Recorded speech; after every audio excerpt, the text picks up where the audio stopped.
I'm having to do a little more rework on this rudder. If you remember from my last rudder video, I used my Dremel tool and ground out these little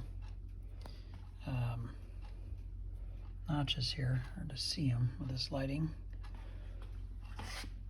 And so the way it works is when this collar goes on and this set screw goes in there, it goes down into that notch, because before, you know, like I mentioned, it would just screw onto this, and this is what basically the main thing that holds the rudder in the boat. So well, when I went to install the rudder, the collar, when the set screw went in the notch, it was a little too high, and so the rudder actually was down just a little bit. I mean, we're not talking about a lot here, but I want it fairly snug up close to the part of the rudder assembly over there, and close to the bottom boat basically. And there was a little bit of a gap. I mean, it wasn't huge, but it wasn't as high as I want. So what I need to do is grind this side of this, both of the notches, a little bit more that way. So that's what I'm going to be working on here. So I finished grinding a little more on those notches where the set screws go there, and installed my rudder.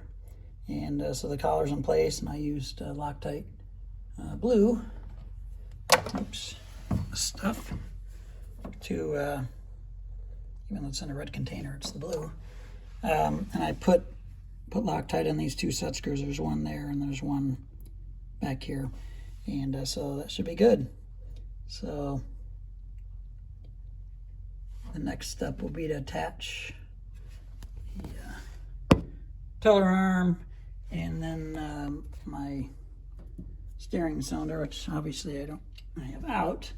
I'll bolt all that in place, and then that'll finish up the stuff I need to do back here. I'll hook up my exhaust hoses again, and then I can be done with the work under here, and then so then I can put this back decking, get that glued in, and finish that off. And here's what the rudder looks like from underneath installed. And the way it was before I reground those notches is there's a little bit of a gap here. Not much. I mean, it might have only been 32nd of an inch or something, but now it's up fairly snug. I mean, it's good to have just a slight gap, but I mean, it's pretty tight, and I can always adjust it, but I didn't want it to be down. And so yeah, that's what it looks like.